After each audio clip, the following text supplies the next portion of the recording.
Yeah, I'm gonna guess. Is it the Spin Doctors? Two princesses. Like, na na na na na na na. It's what I said now. Oh, that's not a bad guess. It is not. Talking Heads, Burn Down the House.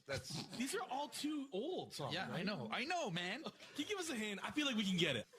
It was a song about someone that likes something and cannot lie. Oh, I like big butts and I cannot lie. The other brothers can't deny. What's his name? Oh, Big Mix-a-Lot. I have never heard that song ever. What? It's Baby Got Back. It's Baby Got Back. It goes a little something like this. I like big butts and I cannot lie. You other brothers can't deny. And that was the song in 1992? That was the song of the summer in 1992. And just for the record, it turned out Clinton did like butts, and he actually could lie. Yeah.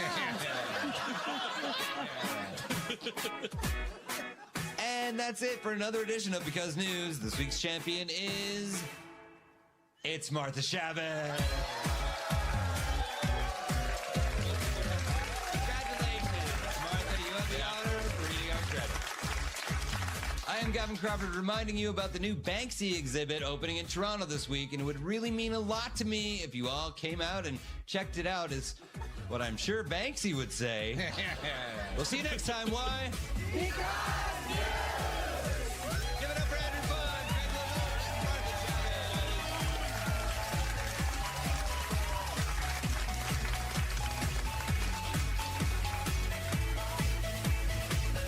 Hola, Canada. This is your amiga Marta Chavez, the winner of Because News. Congratulations to my egregious runners-up, Craig Lozon and Andrew Fong. Because News is written and produced by Shannon Higgins, David Carroll, Gavin Crawford, Fee Long, and Jess Klimowski. This week they had help from Alice Moran, Miguel Rivas, and John Blair. Rounding out the team is Erin Conway, Browning Page, Chris Lyons, and our recording engineer, Greg DeClute.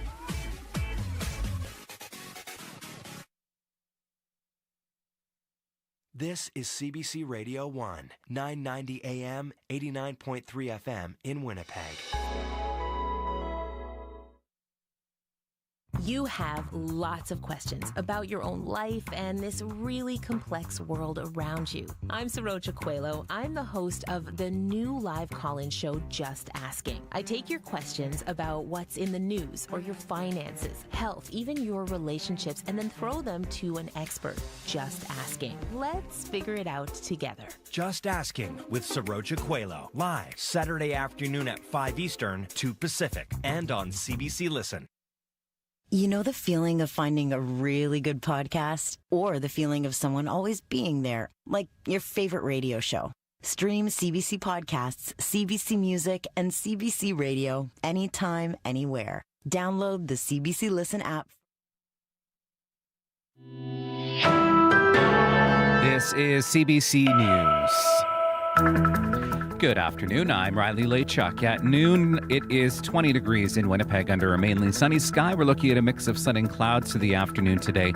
Breezy northwest winds gusting to 40 throughout the afternoon. A forecast high in the city today of 23 degrees. Manitoba Hydro says it is still working to restore power to everyone impacted by high winds, heavy rain, and hail over the weekend. That includes in the Foxwarren area, where people are also waiting to find out what insurance will cover for the damages to their local hockey rink. A swath of metal roof was ripped off the structure in the storm yesterday morning. It is the only gathering place in the town. Danny Johnson says it is a wait-and-see game for now. I imagine they're going to have to send some adjusters and stuff out to actually look at the building and see. You know, they're going to have to check for structural damage and stuff because it was pretty windy. So, I don't know if it did more damage than just the roof or what happened there. Johnston believes even if the building can be repaired, it will not be ready in time for the hockey season. Manitoba Hydro says restoration progress in the area has been slow. Canada is slapping new tariffs on Chinese-made electric vehicles. The tariffs will match ones already being levied by the United States. Chinese steel and aluminum imports are also being targeted. And as CBC's Paula Duhacek explains, the surtax will be good for the North American industry, but less good for consumers.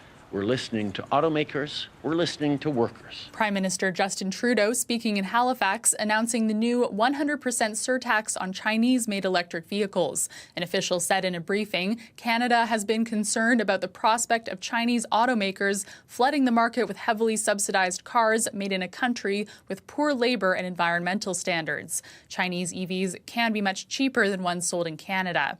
Sam Fiorani is Vice President of Global Vehicle Forecasting for Auto Forecast Solutions. He says the surtax will help level the playing field for North American EV makers. It will be effective in protecting jobs and protecting the industry here. But for consumers, the problem was it'll just raise the prices for everybody going forward. Fiorani believes some Chinese automakers may try to get around the new surtax by setting up plants in Canada or the U.S. Paula Duhacek, CBC News, Calgary.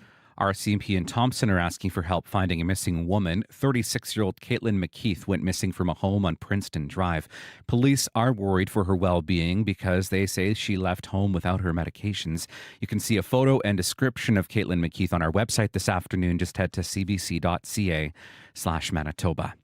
The damage continues to be assessed after Russia launched a widespread aerial attack overnight across a vast area of Ukraine. Hundreds of missiles and drones were fired into 15 regions, including the capital of Kyiv. Anna Cunningham has the latest. The mayor of Kyiv, Vitaly Klitschko, has said power and water supplies have been disrupted in parts of the city. Across the country, there are widespread reports of energy infrastructure being impacted, with emergency power supplies being activated. This attack comes 2 days after a missile strike on a hotel in the eastern city of Kramatorsk, close to the front line, which killed a member of the Reuters news agency team. Safety advisor Ryan Evans, a former British soldier, was one of a team of 6 Reuters employees staying at the Hotel Sapphire when it was hit. 2 other members of the team were injured, one of them seriously. Ukraine's President Volodymyr Zelensky offered his condolences, describing the attack as everyday terror, which still goes on. In a statement, Reuters said the agency was devastated and are urgently seeking more information about the attack. Anna Cunningham, CBC News, London.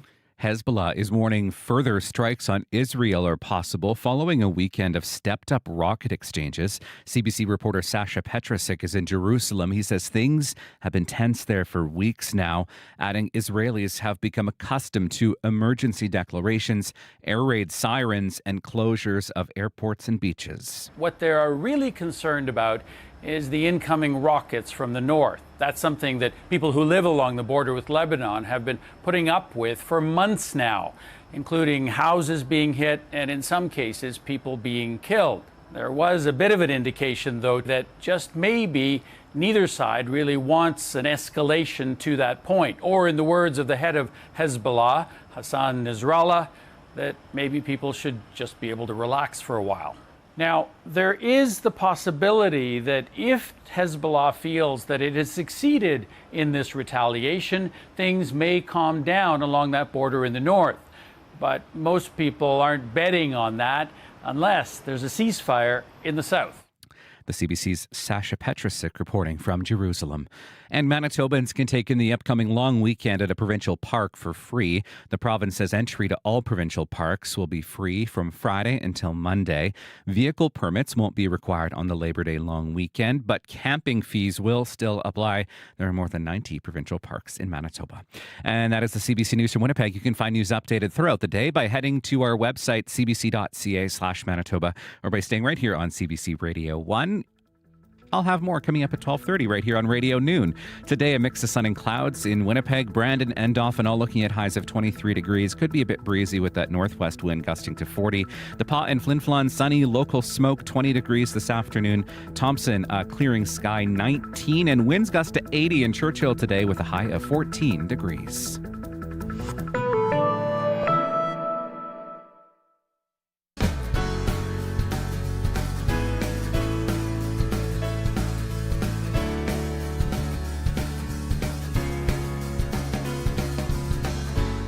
Good afternoon, Manitoba. You're listening to Radio Noon on CBC Radio 1. It is Monday, August 26th. My name is Chloe Fries, and I'm filling in here for Janet Stewart. Thank you for spending your afternoon with us. If you're listening from southwestern Manitoba, you might be taking a break from cleaning up after this weekend's storm. According to Environment and Climate Change Canada, the thunderstorm produced wind gusts of up to 165 kilometers per hour, which wreaked havoc on the community of Foxwarren, as you heard there in the news. Trees were knocked down, hydro isn't fully restored, and part of Highway 475 was closed Sunday morning due to debris on the road. But it's the destruction of the community's only gathering space, the hockey rink, that's causing the most devastation for the around 90 residents of Foxwarren. Coming up here, we'll hear from 2 residents about the impact losing the rink could have on the community. As we've been reporting in the news, the hockey rink in the town of Foxwarren was severely damaged in a storm yesterday. CBC's Zubina Ahmed spoke with 2 members of the community that's near the Saskatchewan border. Patrick Graham lives in a farm close to the town and described what he witnessed. It got pretty windy there in a hurry, and I was watching out the window there for a good 15-20 minutes there, and the wind started snapping trees and branches off in town, and kind of, I don't know, once it passed there, I kind of went for a drive with Dad here shortly after 7 this morning, and seen that the rink was torn apart here. It ripped the roof off the one side, the whole east side of the building here. And there's lots of trees down and other little damage. It got windy real fast there, and I was trying to keep an eye on my camper out in the yard there to make sure it wasn't blowing over. And me and my dad there heard a tree come down in the front yard there, and it kind of scraped the siding of the house there and scared the crap out of us. But yeah, it wasn't until I got driving around town after it passed that we noticed there was a ton of damage to our local arena here, and kind of the only building left holding this place together. So it was pretty gut wrenching. The population's 90 here. It's the only damn building left in town here that was still somewhere to gather and play hockey and figure skate and stuff. It's I'd say, I don't know, like a third of the east side of the roof's ripped right off completely. Yeah, you can see right into the rink. So, for myself and Pat here, we grew up here, born and raised here, and the only thing to do in the wintertime was go to the rink. That's all we did. That's our lifeline here. If you have talked to anybody and you mentioned Foxwarren, this place is known for its hockey and figure skating. It's always been a good hockey town, and being an extremely cold rink. Yeah, the coldest rink in North America. Patrick Graham. I just live just outside of town on a farm. Family farm, and then the wind was picking up, and I was actually messaging with Danny in the morning when it happened, and then I came in, and I couldn't believe what I saw when I saw the rink.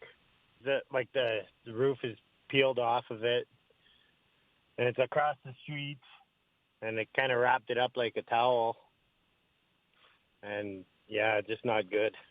It's a sentimental rink. I mean, my grandpa helped build it. Definitely not good for the town.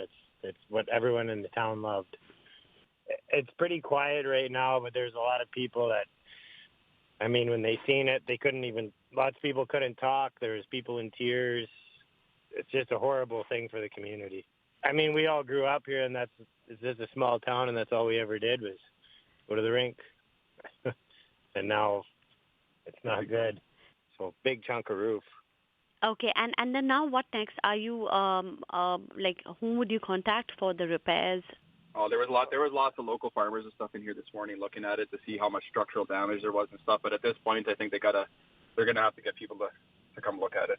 Who would be looking after the repairs? Of course, did you call the town? Unfortunately, it'd be on the community. I think I don't know what kind of insurance they have for this. There's no replacement insurance. It'd be. And they're going to have to decide if it's even fixable, honestly. It was built in 1949. Pat. Yeah, my grandpa. Yeah, grandpa helped build it.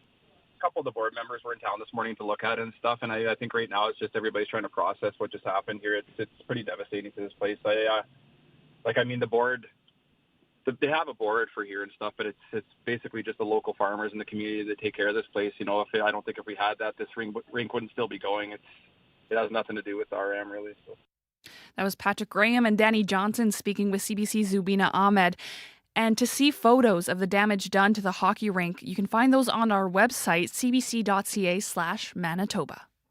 The CBC News app delivers the answers you want to know and need to know. What an extraordinary scene. The breaking stories that shape your world. Reporting from the scene onto your screens.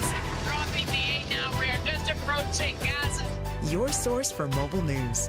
Delivered when you want, where you want. This situation has changed very quickly. The CBC News app. Download for free.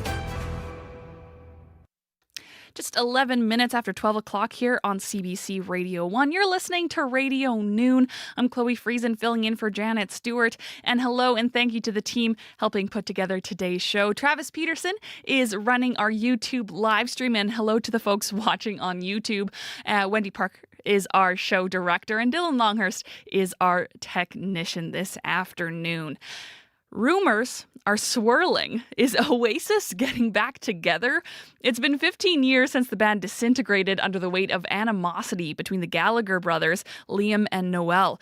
The two have been estranged since a final backstage blow-up in Paris in 2009. But the timing might be right. This Thursday marks 30 years since the release of Definitely Maybe, the album that started it all. Following that album, Oasis established Brit-pop as a musical movement around the world. If the rumors of a reunion are true, Oasis might want to take some of their own advice. Here they are with Don't Look Back in Anger. Slip inside the eye of your mind. Don't you know you might find a better place to play? You said that you've never been, but all the things that you've seen will slowly fade away. So I start a revolution from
what you say.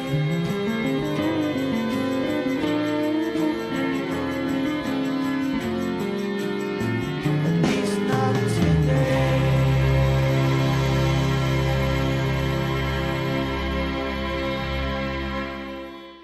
That's Oasis with a good song for a Monday afternoon in case you're really missing the weekend already. That's Don't Look Back in Anger.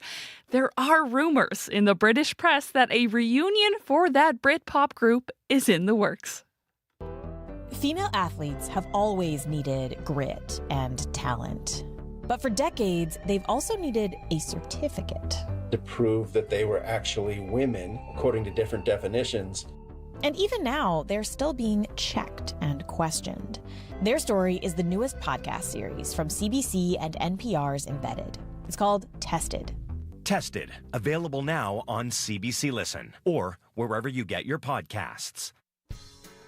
The time is 12:18. You're listening to Radio Noon here on CBC Radio 1, 89.3 FM in Winnipeg, 97.9 FM in Brandon, and of course everywhere on the CBC Listen app or on our YouTube live stream. I'm Chloe Friesen filling in for Janet Stewart. Thank you so much for joining us this afternoon. Coming up in our call-in conversation, it's almost time to get kids back into their school routines. It can be a bit tricky, but sleep experts believe that this transition can be made a lot smoother with a little bit of preparation. Tips on how to turn around topsy-turvy sleep schedules are coming up, and we want to hear from you. How do you get your kids to sleep early, maybe after a summer of late movie nights or campfires? We want to hear your tips if you've got the answer to everybody's questions. How do you yourself get back into a good sleep routine to help your kids also wake up at the right time? So the phones will open just after our 12:30 news. So call us at 204-780-0893. Or you can already text us at 204-588-7355. That's 204-588-7355. If you're not feeling like calling, we can answer those questions, or I'll read those questions to our guest here. Currently in Brandon, mostly cloudy, 18 degrees. Dauphin, sunny skies at the moment, 20 degrees. In Thompson, cloudy skies, 15. Here in Winnipeg at the Forks, we're looking at sunny skies, 21 degrees.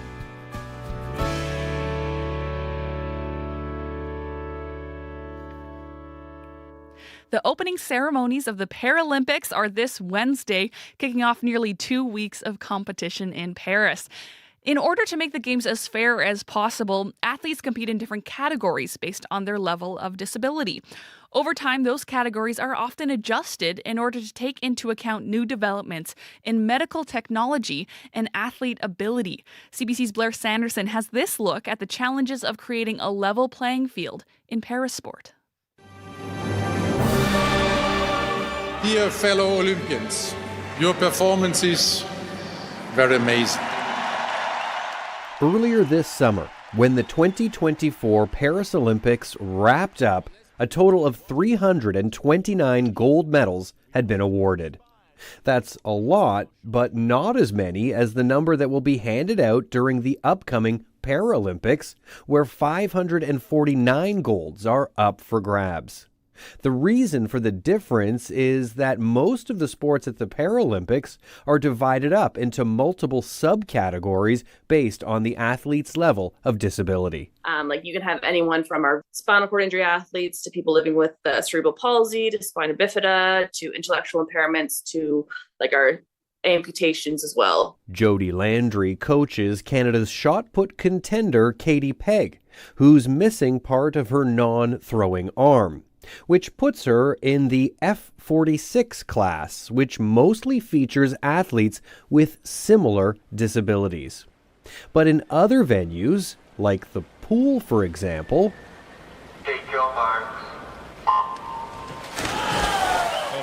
you can have athletes with vastly different disabilities grouped together instead by their ability to move through the water. Professor David Howe works in the School of Kinesiology at Western University and is a former Paralympic athlete himself.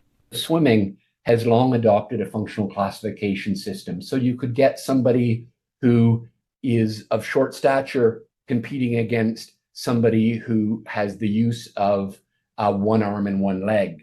But the classification system is set up so that there's a belief that there'll be equity in the chances of being successful. To figure out which classification para-athletes fit into, they often have to go through medical testing. Ben Brown competes in para-canoe, with his sights set on the LA Paralympics in 2028. He has no function in his abdomen and lower body. You actually have a medical doctor that knows, how you're supposed to function for the classification you're applying for. And they will actually get you to sit up, try to hold yourself up straight. They'll push you and see if you can hold yourself, balance yourself. There's all these little rigorous tests. It's interesting to say the least. It can take up to half an hour to an hour. And then they tell you based on how many points you scored.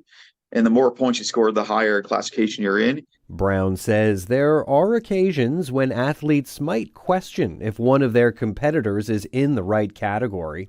Professor David Howe agrees that does happen, despite organizers' best efforts to make the games as fair as possible.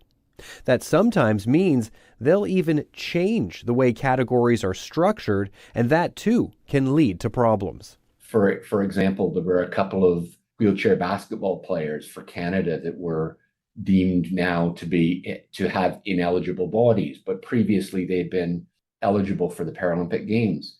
And at a very personal level, that has got to hurt.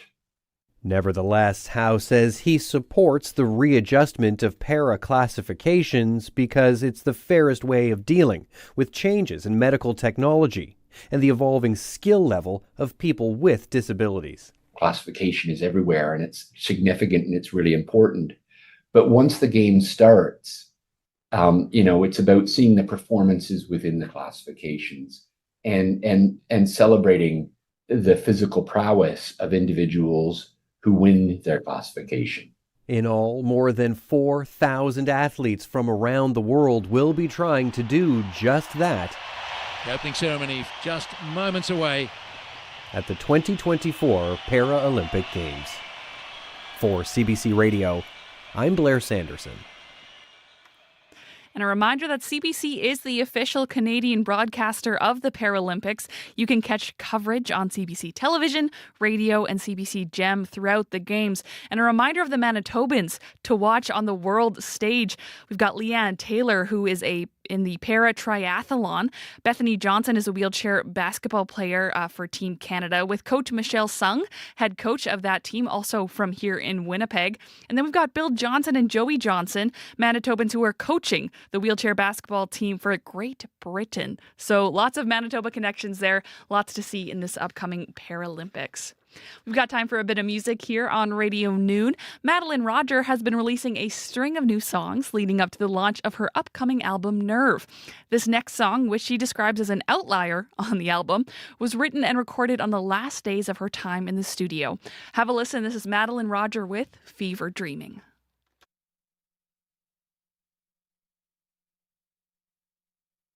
We will get you that song shortly here. Let's take a look at our weather forecast.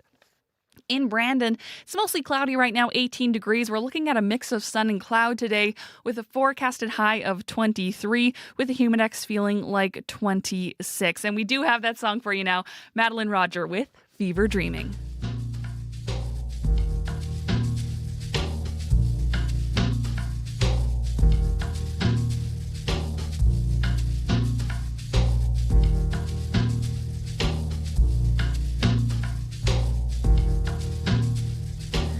You caught a fever dreaming of everything you imagined you were missing, like a rich mom who died too young, left you everything so you could do whatever you wanted.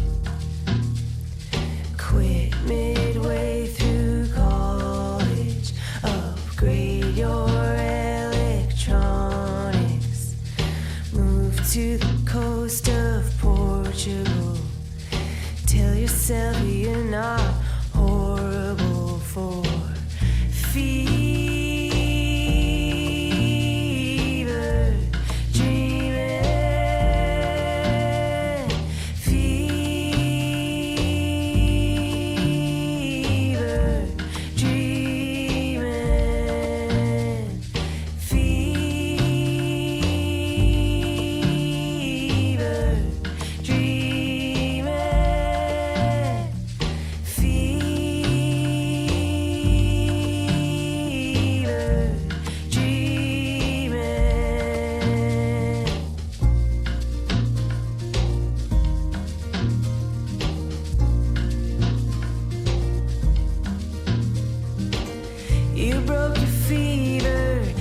fever thinking of everything you adore about living like the smell of Earl Grey in the morning. The one you love just sitting there smiling at you.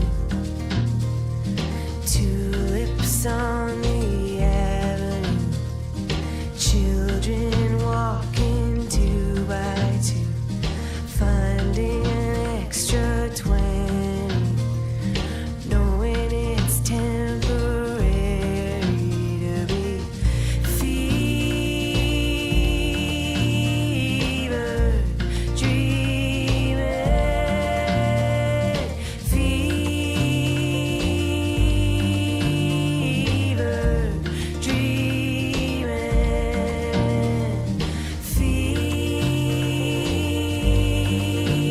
fever dreaming,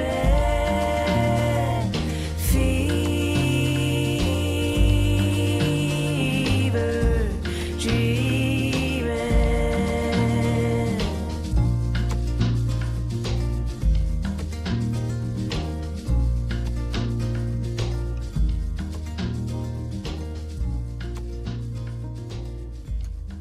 That was Madeline Roger with Fever Dreaming. Her album Nerve comes out this Friday, August 30th. You're listening to Radio Noon here on CBC Radio 1, and coming up with a new school year just around the corner, parents and kids might face some challenges as they prepare to return to the classroom and daily routines. In our call-in conversation, we'll talk to a sleep expert about some tips to make this shift smoother and help children get back on track.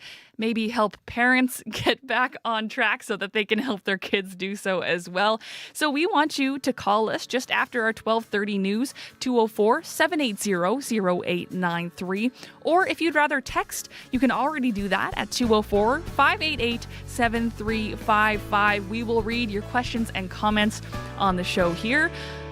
The time now is 12:30.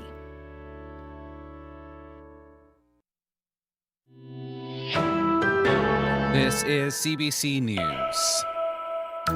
Good afternoon, I'm Riley Lechuk in Winnipeg at 12:30, 21 degrees right now under a mix of sun and clouds. We're looking at a mix of sun and clouds today across much of Manitoba, a high in Winnipeg of 23 later on this afternoon. People in the tiny community of Foxwarren in western Manitoba are waiting to find out what insurance will cover for the damage done to their hockey rink. A weekend storm tore a swath of the metal roof off of the building. It is the only gathering place in the town of fewer than 100 people. Danny Johnston says it is a wait-and-see game now. I imagine they're going to have to send some adjusters and stuff out to actually look at the building and see. You know, they're going to have to check for structural damage and stuff because it was pretty windy. So, I don't know if it did more damage than just the roof or what happened there. Johnston believes if the building can be repaired, it won't be ready in time for the upcoming hockey season. The federal government has announced plans to rein in the number of temporary foreign workers in Canada. Businesses in high unemployment areas will not be able to hire foreign workers, with some exceptions, and employers won't be able to hire more than 10% of their workforce through the program.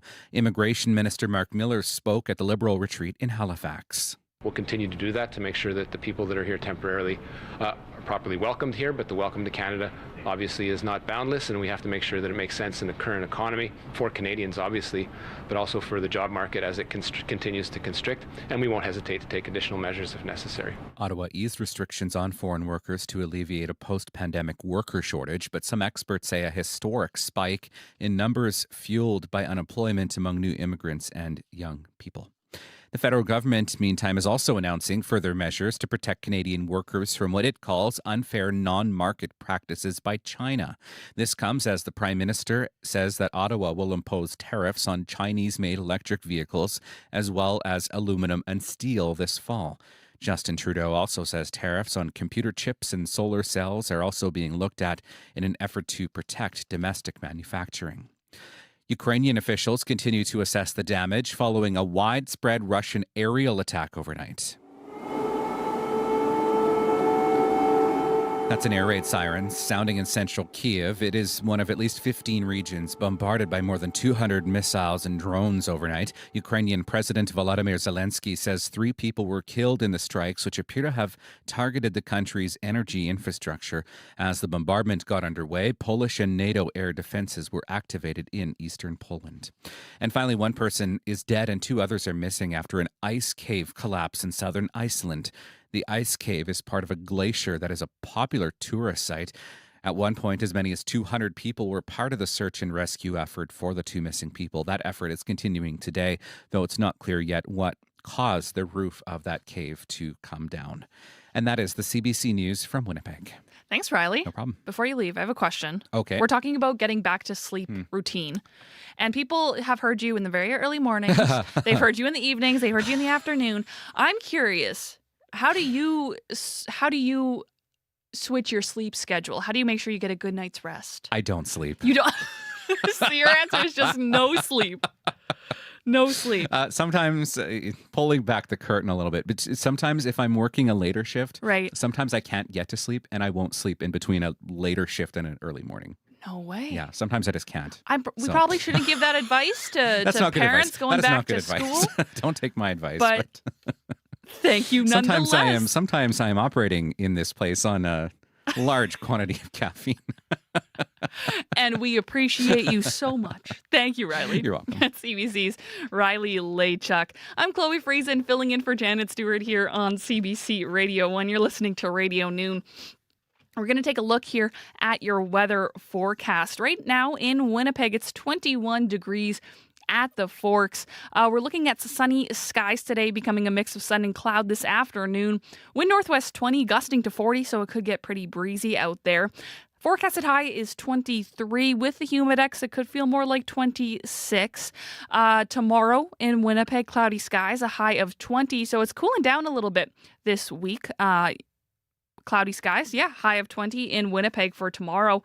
Right now in Brandon, mostly cloudy skies for you folks, 18 degrees. Mix of sun and cloud today in your forecast, a high of 23 with the humidex feeling like 26. In Dauphin, lovely sunny skies, 20 degrees at the moment. Mix of sun and cloud, a high of 23 in your forecast with humidex 26 as well. It's kind of similar across the board here in the province. We can all relate to each other today.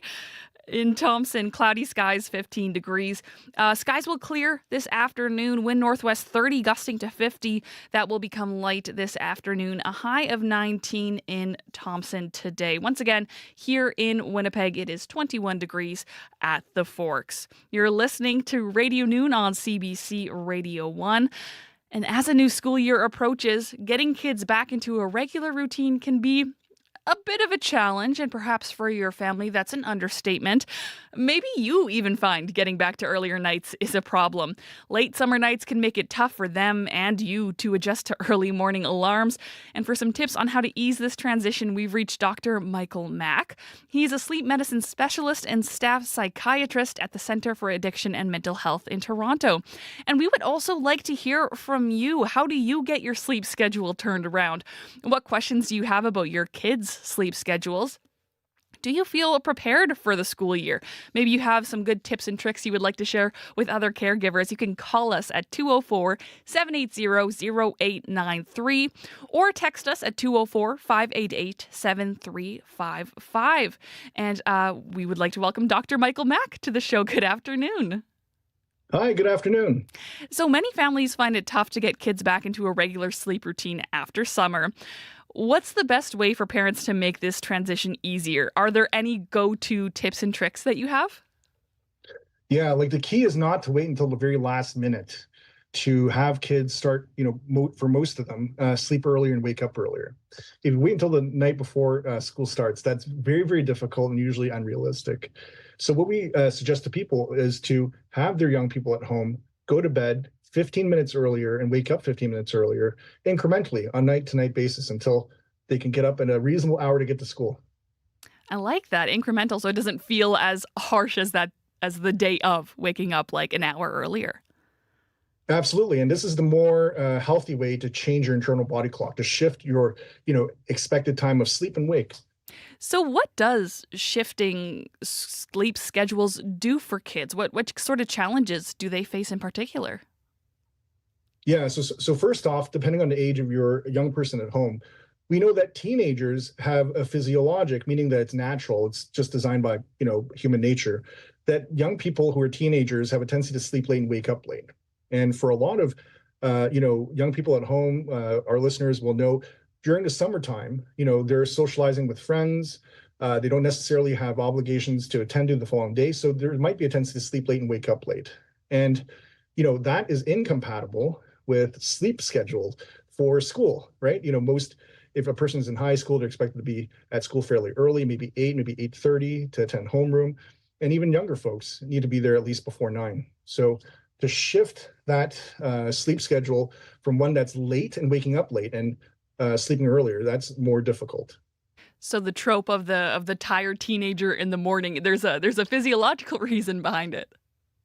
Absolutely. And that's why, as part of my work with the Canadian Sleep Society, we're trying to advocate to legislators to consider delaying school onset times so that it matches up more with young people's internal body clocks. Oh, interesting. We got a text here, Dr. Mack, from Shirley. She says, when my kids were school aged, I took 2 weeks to get them to bed and up in the morning 5 to 7 minutes earlier each day. So she takes it even farther. She goes for 2 weeks and 5 to 7 minutes. What's your thought on that approach? I think that's fine. That's great. The more time, the more number of days you have to work with before, the start of school, then, the smaller the increments in terms of sleep and wake time can be changed. Obviously, if you're, working with a limited number of days, you're still away on vacation, then that makes it a bit harder. You have to make that shift a bit quicker. I'm curious. Also, if folks want to call 204-780-0893, or you can text us at 204-588-7355. I would love to hear more approaches to getting your kids up in time for school as we're transitioning to back to school, similar to what Shirley said. Now, Dr. Mack, what are some common mistakes parents make while adjusting their children's sleep routines? Yeah, so the number one mistake would be waiting too late. But the second, third, and fourth mistakes are, not addressing and reversing some of those bad habits that some of us, accrue during the summer holidays. So, as I mentioned, young folks are very, they're into socializing with each other, and oftentimes that requires the use of technology. And even adults do that too, right? We use our cell phones, we use our tablets, computers, as a means to stay in touch with our friends, around the world. So, not asking the young people at home to refrain from using technology to have, screens like your smartphone or tablets, because that light from the screens themselves can mimic the light that we get in our eyes from the sun, tricking your brain to thinking it's daytime, which makes nighttime sleep infinitely more difficult. So, not addressing the fact that, young people might be using screens at night and asking them to avoid that. I've always been curious about this, and I think you're the person to answer this question. Does night mode or any of those settings, does that make a difference at all when it comes to that type of light keeping you up? That's a great question. So, a lot of the smartphones now, they have integrated options, right? As you hit sort of like sunset, that the screen will change the type of light that it's giving off. So, we can address this as cold light, which is that very warm bluish kind of light, and then warm light, which is more yellowish, and the kind of light that you want to get is the yellowish kind, which is what you're referring to. Some of these, smartphone tablets, they have the tendency to switch over from the cold blue light to the warmer yellow light, which is more conducive to sleep. However, there's emerging research that shows even when they do that, its impact on one's sleep quality is limited. So we would ask everybody to just avoid screens in general for best outcomes. So that's not a good go-to excuse for kids who are like, but I'm using night mode. No, unfortunately, we're taking that off the table. Oh, man. I'm curious as well, when we're talking about before bed, reducing screens. I'm curious, is there anything else that parents should be keeping in mind for their kids? Are there any foods or activities that should be avoided? Yeah, great question. You're reading my mind also. Another thing to do as a parent, maybe not offer snacks or large meals too close to the bedtime. We recommend that parents don't do that within 2 hours of desired bedtime. Obviously, young people need nutrition to grow. The thing is that if your eating times are too close to your bedtime, the whole process of eating and then digesting ramps your body up and makes it hard for you and your kid to sleep. So it's great to have the meals and snacks, but just make sure they're not too close to your bedtime. Again, maybe 2 hours before bedtime is the closest limit. And then activities, we know that exercise and physical activity is good for sleep. It's healthy, not just for your physical health, your mental health, and also your sleep health. The thing is, if you're working out or you're exercising too close to your bedtime, that's not conducive to sleep either. Generally speaking, if you're doing something that's cardiovascular or, something more intense than that, your heart rate is going to go up. Your blood pressure is going to go up. And that's the kind of, body functioning that's not conducive to sleep. So again, exercise is great, but don't do it too close to bedtime. Maybe avoid 2 hours before bedtime. And if you want to share with us, maybe you have a go-to before bed snack that's not too close to bedtime, or an activity that helps your kids wind down, you can call us at 204-780-0893 or text us 204-588-7355. Now, Dr. Mack, you mentioned earlier, we were talking about the late starts for teenagers just due to their bodies and how they're growing. Many school divisions have actually started implementing this. Do you know what sort of difference this makes in learning? Have we received any results from schools doing this? In terms of measurements, like from like a natural environment, like a school or your local school board, I don't think that we have a lot of information, a lot of data from that perspective. We know from studying teenagers scientifically that their highest level of alertness is going to be later than what the school start times are now. So the question is, how do we mobilize schools into maybe starting high school, maybe a bit of time later than what people are used to. But obviously, it's a big process, and time will tell if we can achieve this. Now, we talked about tips for going to bed. Do you have any tips for wake up time? Is there a way that parents should be waking up their kids, caregivers should be approaching wake up, alarm clock versus maybe a gentle nudge? Yeah, it's less of an issue how you wake up your kids, whether it's through an alarm or you nudging them, right? Sitting down, saying their name. The method matters less than the timing and what you do immediately thereafter. So first off, it's best for physical health, sleep health, and mental health if you wake up every day at the same time, including the weekends. For the reason, if you have a wake time Monday to Friday as a person's going to school, and you have a different wake time on the weekends, like let's say Saturday and Sunday, and that difference in your wake time actually messes up your internal body clock. It's like giving yourself an artificial type of jet lag. So for your body and your mind to shift from one sleep and wake time over a certain number of days, and then switch on the weekends, and from the weekends back to your school week, it takes time for you to go back to normal, essentially. So if you have the same wake time every single day of the week, then that means your internal body clock is more stable, and you're going to be a happier person, and you're more primed to do best learning in terms of alertness. So that's one thing. And then the second thing is activities that you do immediately upon awakening. So I advise people to expose yourself to bright light immediately upon awakening. That first exposure of bright light, anchors your internal body clock for the next 24 hours. So again, stabilizes your internal body clock, which makes nighttime sleep better. And then the second effect is that we know that bright light exposure, whether it's light from the sun or bright light machines for seasonal affective disorder and seasonal depression, or even simply the fluorescent lights you have in your home or school, the more exposure you have, particularly in the morning, the happier people are. There's less depression.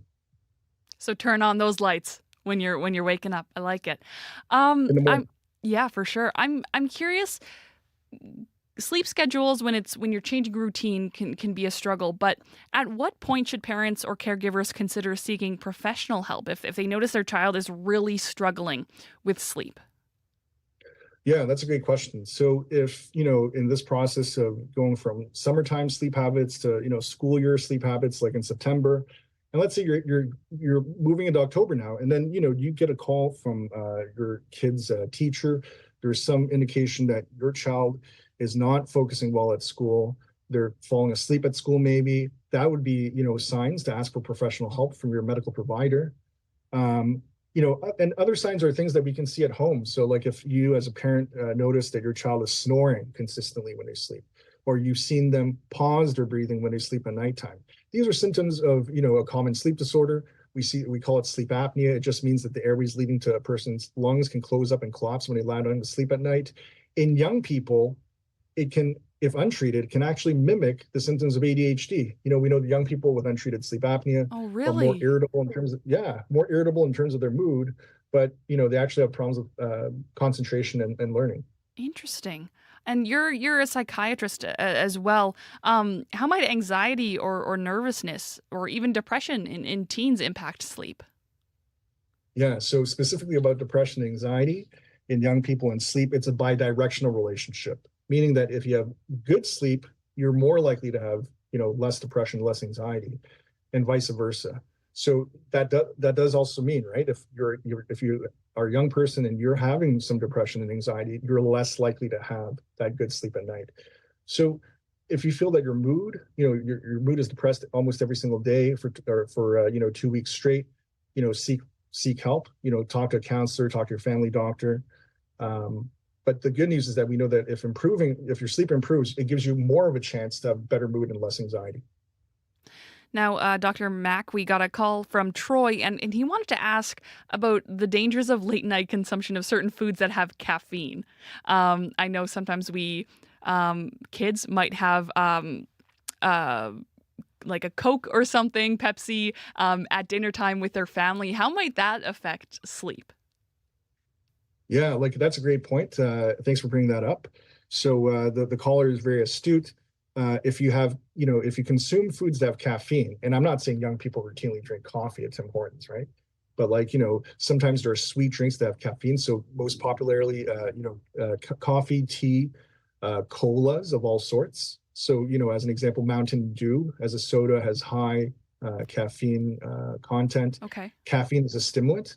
I drink lots of coffee when I feel tired in the afternoon just to stay awake and stay alert.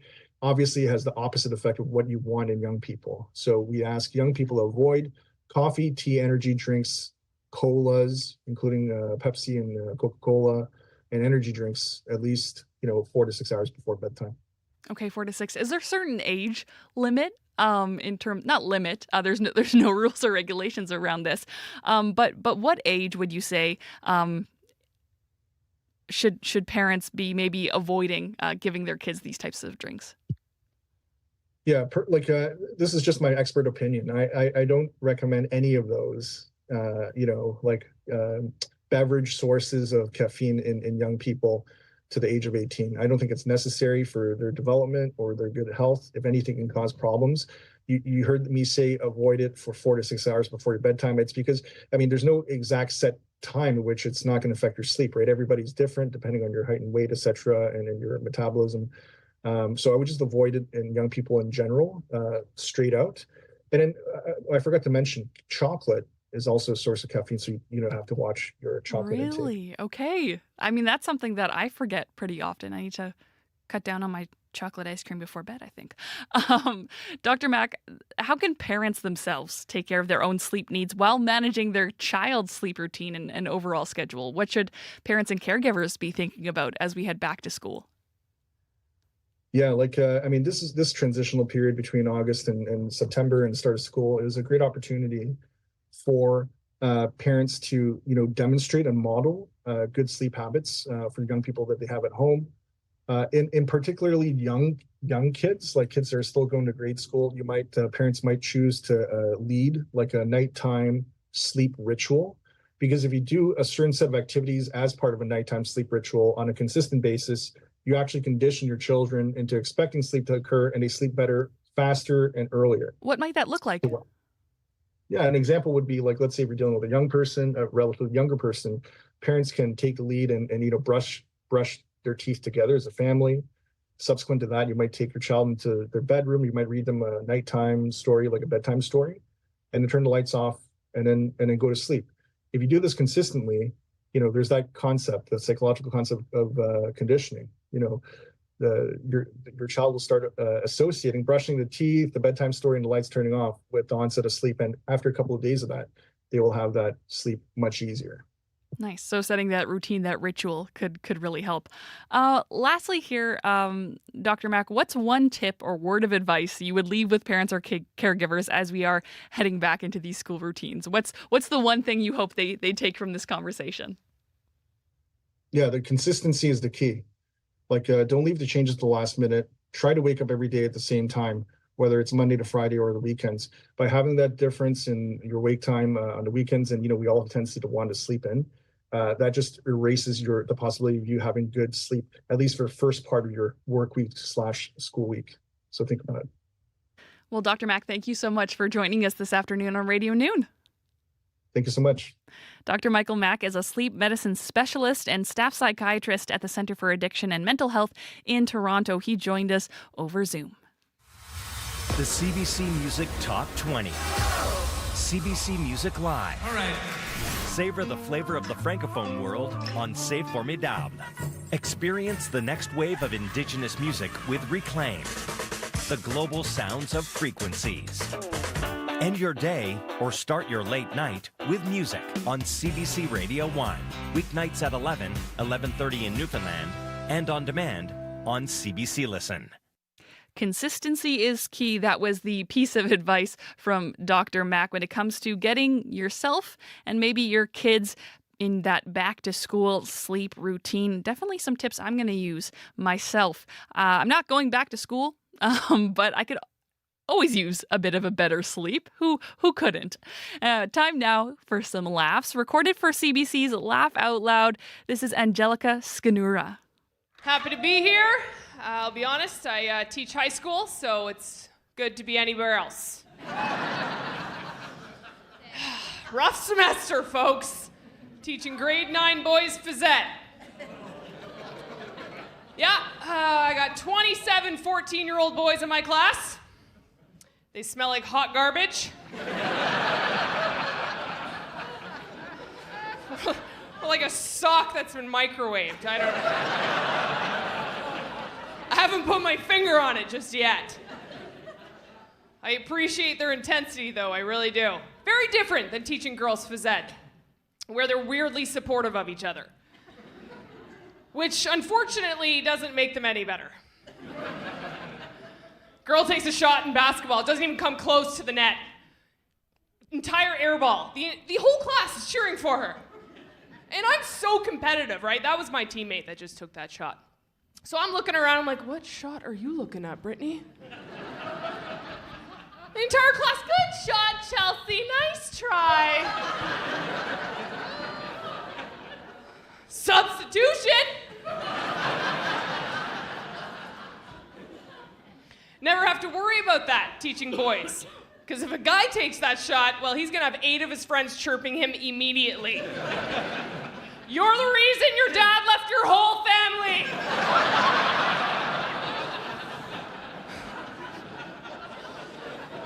Brian, yeah, is that spelled disappointment? I said that one.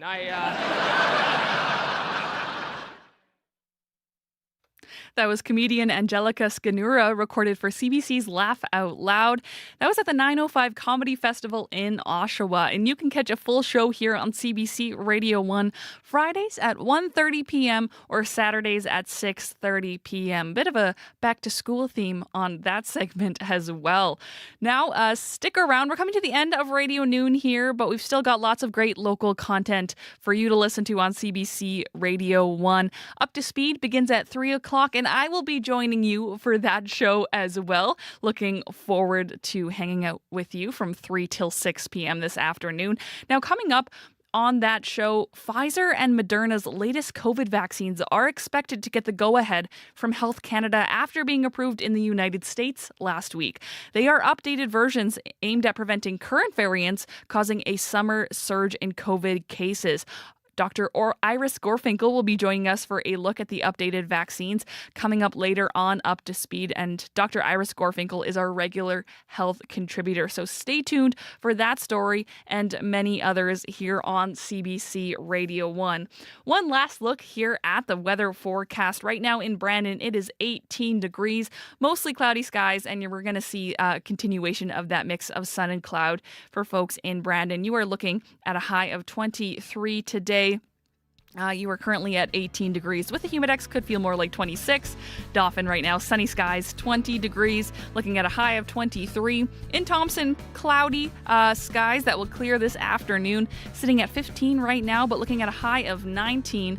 And here in Winnipeg, 21 degrees at the Forks. We're looking at sunny skies becoming a mix of sun and cloud this afternoon, a high of 23 with some humidity. Thank you so much for joining us here on Radio Noon. I'm Chloe Friesen, filling in for Janet Stewart.